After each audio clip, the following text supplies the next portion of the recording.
Okay. All right. Hello.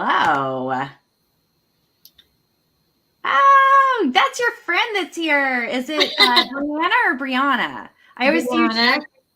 Brianna? Brianna. Brianna. Hi, Yeah. Brianna. Do you still have green hair? I'm looking at her profile pic and I'm like, ooh.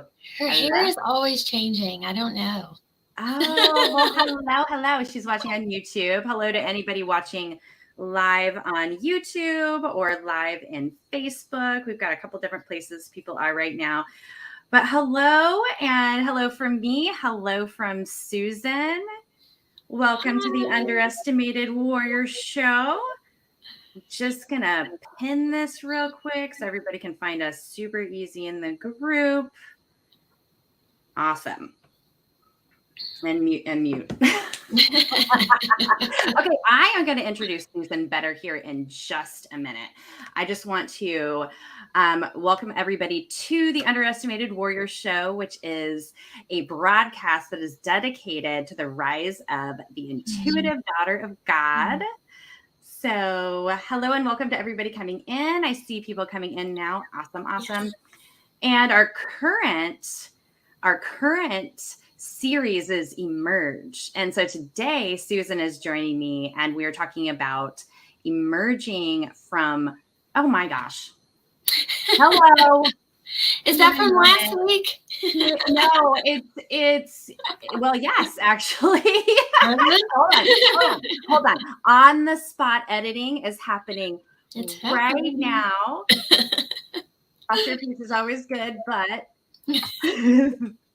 we're here for something specific. Okay, here we go. Emerge from performance to partnership. Not a partnership. Oh my gosh. Okay. Well, a partnership. Okay. It's okay. We'll go with that.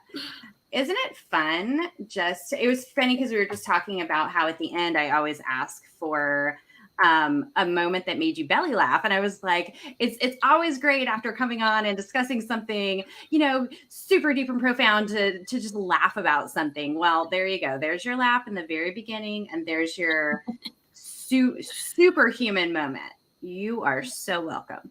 So, emerge from performance to partnership. And that's what we were talking about today. So, welcome, friend. Welcome, Susan.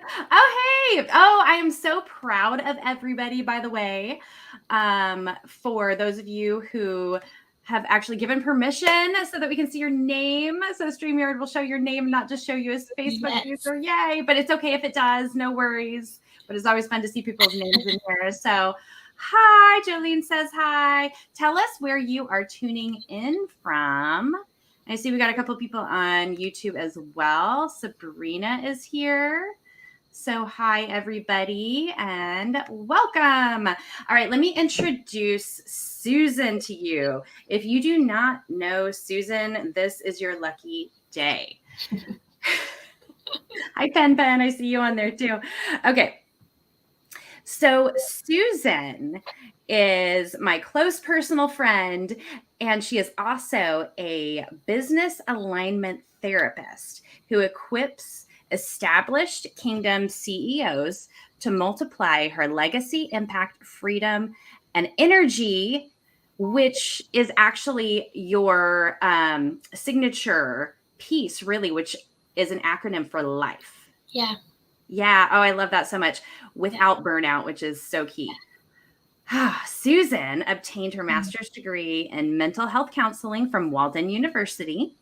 She is also a co-author of the #1 international bestselling book, international bestselling book, Just Say No.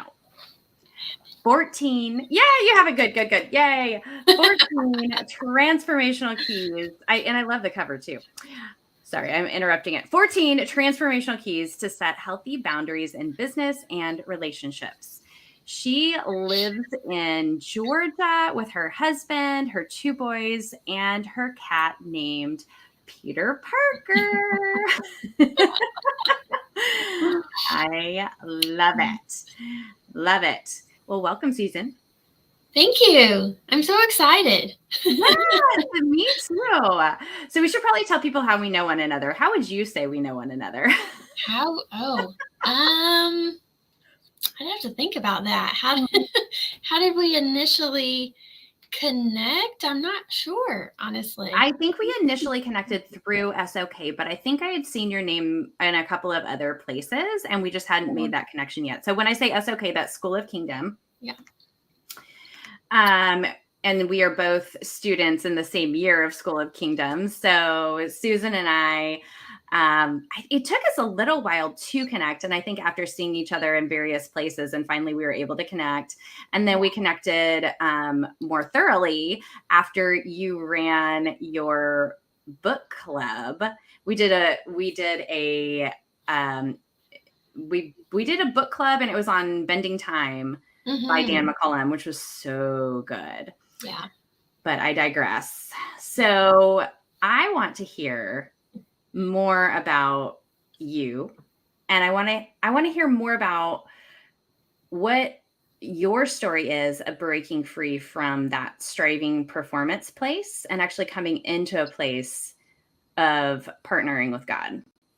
Yeah. It's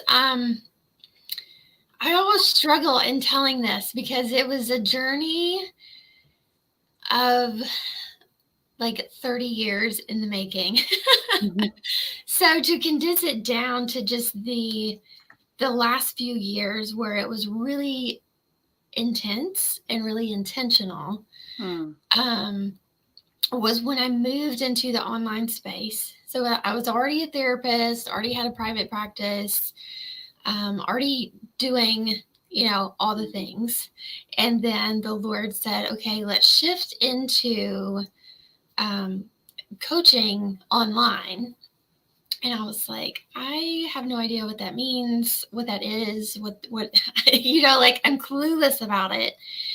But I had such a sense of obedience and wanting to do what God wanted me to do that I followed through with that. And it was in that process of coming into the online space where he really started showing me that he did not want me to just simply do things because he asked me to do them. But he really wanted it to be a partnership for us to do things together, and walked me into this idea of freedom that I hadn't known. Because prior to that, my experience had been in doing, in performance, in just, trying to earn approval, earn affection, earn love, thinking that the things that I did would earn those things for me. Very much in that performance mentality. And so of course that, that was in all areas of my life. So that transferred over to God as well. I saw him in the same way of, I've got to do the things he wants me to do, or that's bad if you don't. Like it was very just black and white. It's good or bad. Yeah. You do things or you don't do the things. And there wasn't any room for grace. Really. Yeah. Do you feel like that was that mode and framework that you operated within, was that something that was set up in your home life as a child or in church, or a combination? Yeah. It started so young that I don't remember it not ever being a thing. Yeah.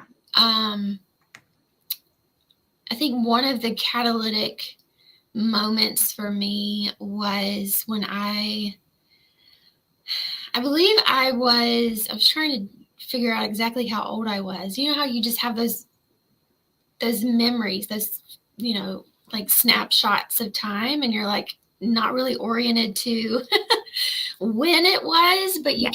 I can see it clearly. And I want to say that I was maybe 5. I could have been younger, but when my parents initially separated, and it was this immediate idea that I had done something, and that I could somehow fix it by being perfect. That's when the striving started, like that young. Yeah. And so just throughout my life, there were just compounding events on top of that, you know, that just kept reinforcing that idea that you get praised when you do things. You don't get praised for who you are. Yeah. Yeah. And that was a big separator for me. You know, and I've noticed, I know one factor is that we tend to see things through a certain lens once we've made an agreement. Another thing is on a more distinctly spiritual note, we do have an enemy who does know when something has worked, who knows that when we've believed a lie, and a lie has been introduced, and when we latch onto that lie, it's like, oh, well, that worked. So now then you see that same pattern over and over again in your life, and it just reinforces that whole thing. And in my experience, people either go about trying their hardest to prove or disprove those lies we believe. Sometimes both are back and forth, right? It's like this weird thing where we're constantly trying to come into a place of freedom. But when we try it on our own, it's just a mess, right? Yeah. Yeah, for sure. Oh my gosh. So many messes along the way. Thankfully, God's good with messes, right? Like he actually knows what to do with them. We're just like, oh my gosh, I'm a mess. And he's like, oh, good. I can do something with that. Absolutely. I love that. Yeah, he's good with that. For sure. You don't have to figure it out and fix it before you can come into his goodness. Thank him for that. So after all the compounding for you and after all the reinforcement of all of this, was there a catalytic moment or a catalytic season, or what happened? What happened? Yeah.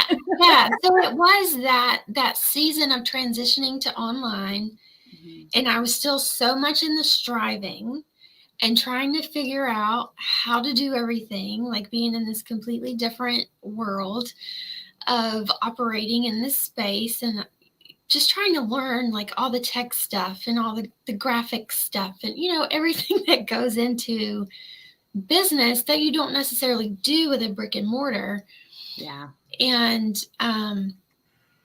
so in trying to learn all the things and do all the things, my anxiety got to a point where I really didn't know how to function without it. Without the anxiety? Yeah. Yeah. Like my brain wouldn't turn off.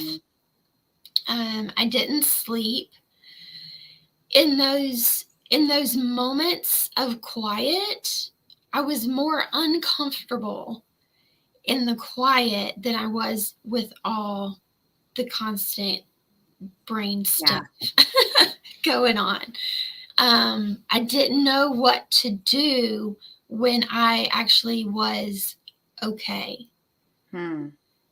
I really had just, my body was almost like it was addicted to all the chemicals that got released when I was in high pressure situations, to where when I had those moments of just calm, I felt more, I didn't know what to do with myself. It felt so wrong to not be doing something. Yeah. Is this resonating with anybody who's watching live right now? Because I know, sorry if you're hearing the plane fly overhead. When it's a nice day in Kodiak, we have these planes and they're super loud. So anyway, is it resonating with anybody, that feeling of when I'm in this familiar place where I've got to get it done and I'm anxious and I'm wound up, that at least that's something I know what to do with it, right? I have a function in there. But when when I'm in a quiet place, when I'm in a place of rest, or I've experienced this, a place where I'm like, I should be resting. Like, but I'm sitting here like this, and I'm like, and I just have this nervous energy because I'm so used to being in that mode. So I completely relate to that. Yeah. Yeah. Oh, I was covered in shoulds. Shoulds, yeah, covered in shoulds. That's funny. I've heard no, don't should on it, but that's a good one. I was covered in shoulds. Yeah, for sure. Because I very much had the idea. She wants to know if you're reading her journal. Oh gosh. I'm not at all surprised that it resonates with so many people, because that's what I find with, I would say, 99.9% of the people I work with, entrepreneur or not. They're in that space of go, go, go, do, and there isn't any just be. Mm-hmm. And it was in that the Lord said, do you want to just be with me? Am I enough for you?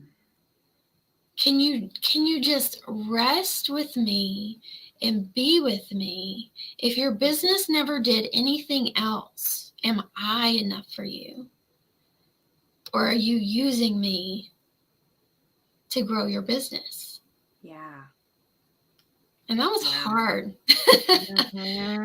Super hard to go, oh my gosh, yeah, I'm performing for you, but I'm essentially doing it to get something for me. And I didn't know how to just be and just rest with him. Yeah. You know, I love that you can hear, even in the kind of resonating shock of the thought of, oh, it's possible for me to actually use God to feed my own addictions, right? But at the same time, he so lovingly says, can you just be with me? So there's an invitation there. And one of the things he's told me before is, I am a God of invitation, not expectation. And we're so used to that expectation, like lingering or one after another coming at us. We just hit on expectations all the time, especially when we're wired to it. I feel like we become wired, especially those of us who are highly intuitive, we become wired to sense the expectations of others and get ahead of them. Yep. So that we don't have to deal with disappointment or feelings of failure, or, like in my case, lots of misplaced responsibility, you know? And so when we realize those expectations are not coming from God, and when he moves us from one place to another, it is by invitation. And so I hear that invitation in your story. Yeah, that's so beautiful. And that's exactly what it is. We think there's expectation, and there's not at all. Like, at all. Yeah. And it was such a beautiful invitation. That is what moved me. I'm so glad you brought that out, because that had not occurred to me until this moment. That's what moved me. Yeah. Was that God was actually the only person with no expectation. That he was inviting me into something. And even if I said no, that was fine too. Yeah. And having that realization of, I don't have to say yes, but I can choose to say yes. Yeah. And that power of choice, that's the freedom. Yeah.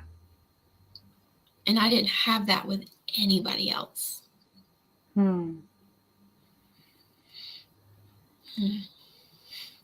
So how did embracing that, I guess, first of all, what did that look like? What changed in your life? What didn't change? Really, because like I said, the anxiety was such a lifestyle. And I constantly felt,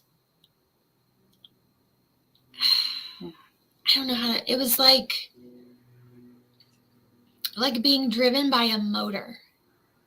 Like there was an internal, and I could literally feel like constant movement. Revving that engine constantly, right? Yeah. In my body, in my brain, like my thoughts were just constantly, faster than, I don't even know how fast. Yeah. And you're all like like the guy in A Beautiful Mind, like, Yes. if I just get this all down somewhere, then I won't feel quite so nuts, Exactly. That was exactly it. I felt like I was going crazy. Yeah. I really did. But again, being in the mental health field, you can't say to somebody, I feel like I'm going crazy. I'm hearing things. I'm seeing things. You can't say those things. You will be locked up somewhere, never to be seen again. So I really was isolated to, like, I can't tell anybody about this. That's another way, the enemy operates. And so 100%. Moving into this invitation and saying yes to this and allowing myself to participate in the process with him. That's another thing that's different. It's not, I think people have this idea of that healing is, well, God just comes in and does the thing and you're woo, and it's all good. But it's a partnership, even in the healing process, that you have to engage in. Yeah. And so going through that, it was a very intense, I don't know, like 6 point bell. Yeah. You can't say that in church either. Some churches you cannot. That's true. But just that intense, like 6 to 8 month period of releasing everything in me that did not belong and allowing him to have those things. And then letting him teach me, this is how you be at peace. This is how you operate in the calm. And not just be okay with it, but enjoy it. And so, I mean, it's night and day from where I was to where I am. Absolutely. There's no anxiety. There's no, it's funny, I don't ever feel rush to do things anymore. Like I feel a sense of urgency about things, but I don't feel like rushed to do things the way that I did. And one of the things that he really opened up to me early on was this idea of operating outside of space and time. And that I have more than enough time to do everything he's called me to do. Yeah. And he's not in a hurry. Yeah. So I don't have to be either.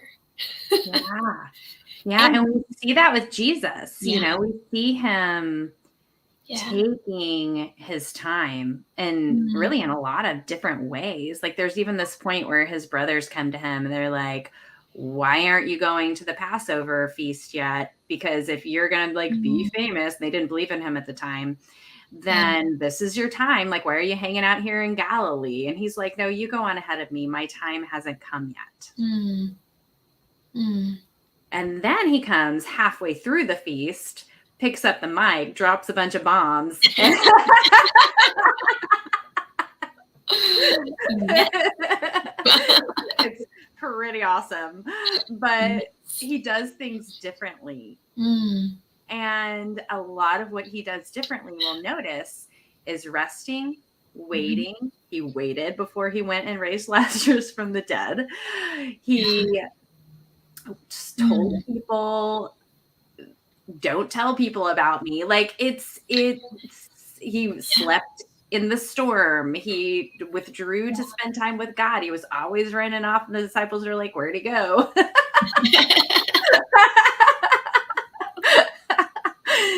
So, anyway, the point is, we're following like that uncomfortable slow down to actually tap in and get in the flow thing. That's a Jesus thing. Yeah. Yeah. And it feels at first, right? It feels so counterintuitive to the rest of our culture. Yeah. That people will often question, can that really be God? And I'm like, have you read the Bible? Like clearly that's how Jesus operated. Very countercultural to his day. And I believe that's how we are supposed to operate too. And in doing that, people see the difference in us, and that is what draws them into asking the question, what's different about you? How are you getting all this stuff done and you work less than I do? And I'm like, awesome. Let me tell you about that. And it opens up the opportunity for conversation by people just noticing how you live. Yeah. That your lifestyle is different. Not just how you operate your business, but it generalized out into my entire life. I do everything differently now. And people who, knew me before and then, talk to me now, it's noticeable. I have people say to me, what's different? Like something's going on with you. Yeah. And it gives that opportunity to open up conversation and let them know there is a different way, a better way that you can live and operate and be at peace. Yeah. And you don't have to be caught up in all the worldly stuff. I love that so much. And it's so encouraging too. So what would you say to somebody who is like, that sounds awesome, but I don't know where to start? What is the very first step that you would recommend for someone who has been in that place of performance, in that place of striving, in that place of feeling driven, and it just gets overwhelmed and all of those things, but they want rest, right? And this is resonating with their spirit. What would you say is, here's step one? The step one that Jesus gave me, that I give to all my clients, is to practice spending time with him. No Bible, no music, nothing else. It's really difficult. I'll just warning. Here's your warning. It's really hard when you first start to just say, Lord, I just want to be with you. Whatever you want that to look like. And complete honesty with you, when I first started doing this, I think the first time I did it, I made it about like 20 seconds. I mean, it was that hard for me to just stop everything and just breathe. I actually love that. I think it's so encouraging to people to know that your starting point can be 20 seconds of quiet. And I've heard it termed practicing his presence. There are lots of different ways that you could connect personally with this concept. Yeah. But God led me through something really similar. And he used to actually have me hold my palms out and say, just sit there and practice receiving my presence. And for me, that slight action of just like, I'm sitting, but my hands are out, like I'm doing something. Yeah, for sure. Active rest. Yeah, for sure. And I do say that to people when you start with these kind of visualization type things, it is helpful to involve all the senses. So if you need to have action in your body, that's fine. When I say be still, I don't necessarily mean like you're a statue, but it was just, for me, it is a practice of receiving. So I love that you have your hands out for that. But another piece to it is going back to that expectation you were talking about. He doesn't have expectation of you, but going into this space of, I don't have expectation of him either. Yeah. That was big for me because I expected him to show up in a certain way. Right. To love me in a certain way, to be with me in a certain way. And through that process, he said, can I just be with you the way that I want to be with you?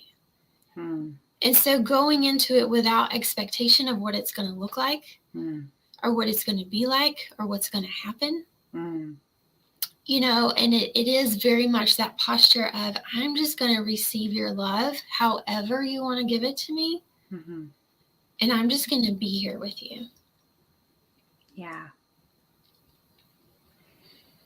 What if we don't feel like we deserve to receive his love? You probably won't. I didn't. I love that you brought that up. I did not feel like I deserved it. And that was part of why I couldn't sit there for very long. Because it was so intense. And those were the thoughts that I was having was, I don't deserve this. I can't accept this. I can't receive this. I'm not worthy of this. All those kinds of thoughts. And he would just, I could see him breathing, and I just watched the breath, and I would just go with his breath. Yeah. Good job, Valerie. Gold performance star for you.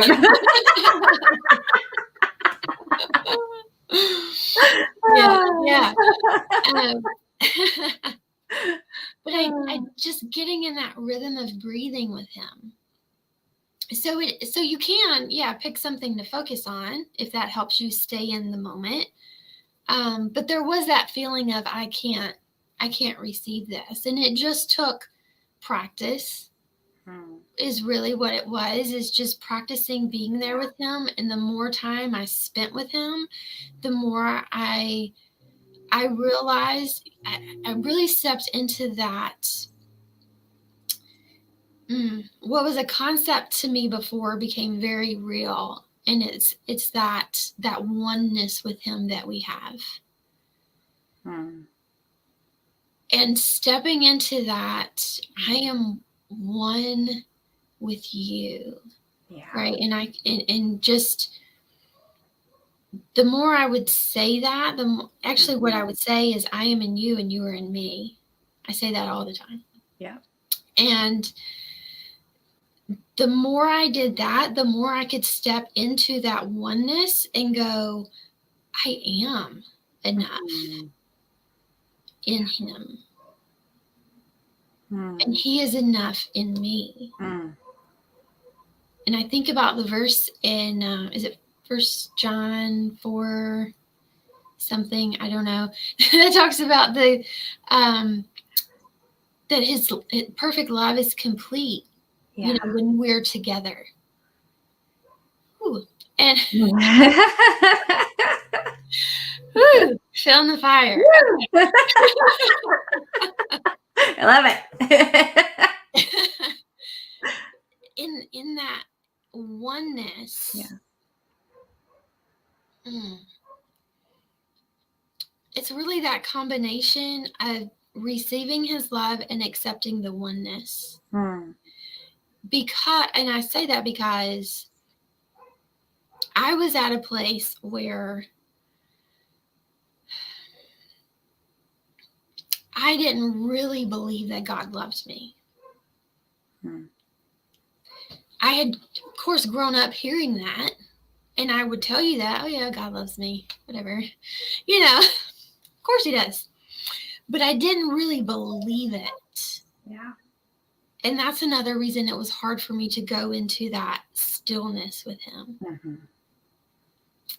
Because I was scared, right? Like, that's scary to be Mm-hmm. that vulnerable Mm-hmm. with someone that you don't really believe feels that way about you. Yeah. You don't believe really loves you in that way that he says he does. Mm-hmm. And so you don't trust Mm-hmm. him Yeah. enough to go into that space being completely vulnerable. Yeah. There's so much to unpack there, but I hope that Yeah. that gave Yeah. enough to get somebody started with, all kinds of things are going to come up when you do that, but just know that that's part of it. And yeah, if you can start with 10 seconds, that's something to build on. And there's no shame and no condemnation, regardless of how much time goes by on the clock. Yes. Because Absolutely. That's not the important part. Yeah. That's so good. And I love this so much. Thank you for sharing that with us. Thank you for sharing with us. I want to tie one thing in real quick, actually just pull it back around. Earlier you said people will come up to you. How are you able to accomplish what you're accomplishing in the time that you have, not being freaked out, and being at rest? And what I'm hearing is that the starting point that we just talked about will eventually lead to a lifestyle. Mm-hmm. And then you carry, because I know I've done this and he's led me through this, where you end up carrying that rest, that oasis place is what it kind of became for me. And you end up carrying that with you throughout even high levels of activity that we're sometimes called to. Yeah. And then we get to learn how to remain, how to abide, how to keep that oneness, even as the activity level increases. But he usually will take us through times of actual rest, going away with him. And whatever that looks like for you. So that you can bring that forward. So anyway, I just wanted to mention that because I see a progression here, even though we're focusing on that starting point. Where it ends up is being able to be in a place of rest at all times. Now that will get challenged. For sure. It will get challenged. But when it gets challenged, you actually learn a new level. Yeah. You get to level up and rest, right? Yes. After some time of angst, I will say for me. I'm like, I'm supposed to be in rest. So, but it's like, everything in life, healing, forgiveness, operating out of rest, it happens in layers and levels. And so I just want to encourage everybody that this is a lifestyle, it's a process, and it's so worth it because this is a part of a lifestyle of freedom. Yeah. Thank you, Susan. I love this so much. So let me share your information, how people can get a hold of you. I'm sorry, I didn't want to interrupt you. Did you have any last? I thought of something I know we're over time, but when you were bringing it back around, I did want to say something, a key for me in this that I had never heard before, which I feel like it may be a key for somebody else, is that you can choose, even if you don't yet believe, So I did not, when he was giving me this invitation, I didn't really even believe that it was possible. And there's been so many things along the journey that he's told me that I'm like, I don't know if I believe that. I don't know if that can really happen, but okay. We'll see where this goes. But it's in that power of intentionally engaging your will and choosing that moves you into belief when you don't yet believe. Yeah. And I think that's so important of a distinction to make, because I thought I had to believe things before I could see fulfillment of them. That's good. And you don't, is what he has shown me, is that it's our will is so powerful. So when you choose to take his word over anything else, regardless of what things look like, even choosing it over what you actually believe in that moment, things will still shift for you because you're choosing and you're engaging your will in the process. And that really, it's literally like a key. It's like you have a key in your hand and you're like, I don't think this key is going to unlock this door. Yeah. But I'm going to choose to put it in and to turn it slightly to the right and see what happens. Yeah, absolutely. Yeah. So good. Thank you so much, Susan. Okay, so this is how you get a hold of Susan. You can find her at heaventoearthllc.com. Her book, again, is called Just Say No. You can find that on Amazon. I'll make sure I'll make sure these broadcasts are updated with links.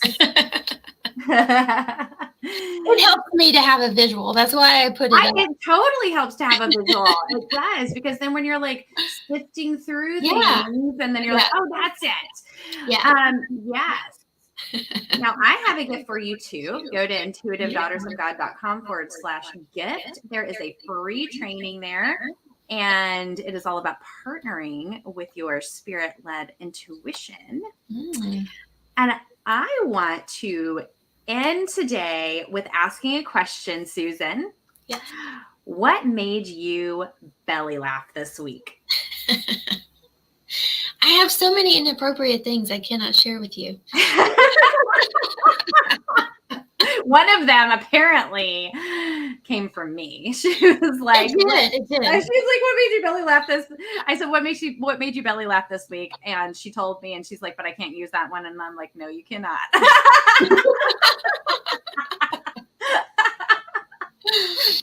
Oh my gosh. Yeah. So I have a friend, and we were talking about our cats. I'm a cat person, and we were talking about our cats, and we were talking about how I said I've never had a cat like this before, and I've had a lot, but I've never had one like him. He was made just for me. I believe the Lord made him just for me. And I said, one of the things that he does that I think is so funny is he's always laying on his back. And she said, oh, well, mine lays on his back too, but I think it's just because he's so fat, he can't lay any other way.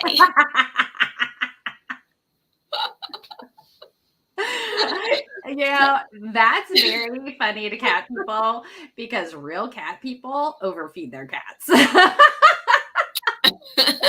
My best friend is that cat person. I'm always like, they're supposed to have meal times, right? Like, not just like put it out. Yeah. Oh my gosh. Okay. That is hilarious. So I actually call it belly laugh and a blessing, because I'm going to ask you to bless us out today. Will you just impart a blessing over the listeners, those watching live, and those on replay? Yeah, absolutely. Lord, I just thank you so much for this time that we've had to come and be together. Thank you that you are here with us, that we have been able to enjoy your presence, that you love being in the conversation with us. and you love laughing with us. And Lord, I just thank you for your joy. Thank you that laughter is part of who you are. You're one of the funniest people I know. And I just love that about you. Oh, Lord, I just right now, I just want to bless everyone that's listening, whether it's now or later, whenever they come across this, that they would be blessed with your healing, with your peace, with your love and your joy. That they would be overcome with your laughter and not even know why. That they would just feel your presence so strongly and take so much joy in what you have to give. Father, I pray that each person listening would be able to receive, that they would intentionally choose to open up their hands and receive from you every blessing you want to give. That would just feel so natural to them to receive from their Father.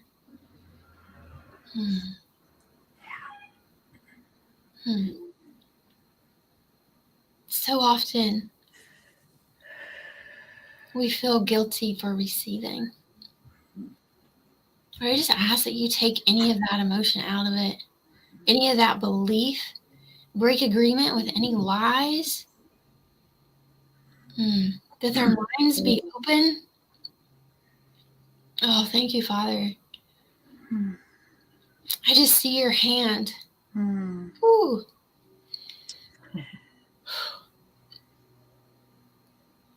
I see you just placing your hand on each one's head. And their brains are just lighting up.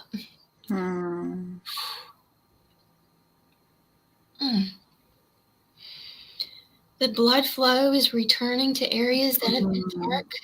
Wow. Connections are being made that were broken. Yeah. I see your light filling every cell and bringing to life those areas that have been shut down. Oh, thank you, Jesus. I just see those neural pathways reconnecting. Yeah. Thank you, Jesus. Thank you, Jesus. Oh, I just thank you that you're breaking off those old mindsets. Those chains are breaking.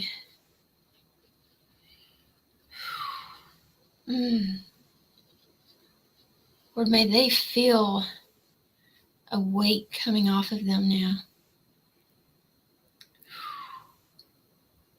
They physically feel lighter. That they would open their hands and release anything they're holding on to that they don't need anymore, that does not belong to them. All of the lies they've been believing and operating out of, that they would just open their hands to release that and receive what you have for them instead.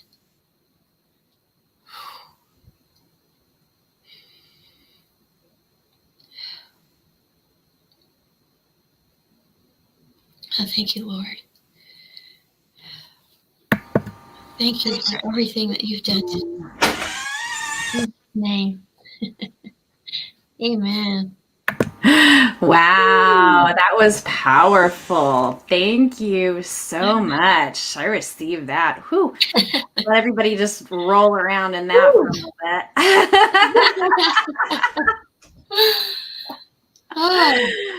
Oh, well, my house is getting louder, so I'm gonna go ahead and sign off. That was so good. Thank you for joining us today. Thank you Oh, so much for having me. yeah, thank you. Thank you, God, for your presence, for this invitation. Oh, so good. And thank you, everybody who came on live. Tag a friend. Whew. Share the video. All right. Love you. I'll talk to you later. Bye. Bye.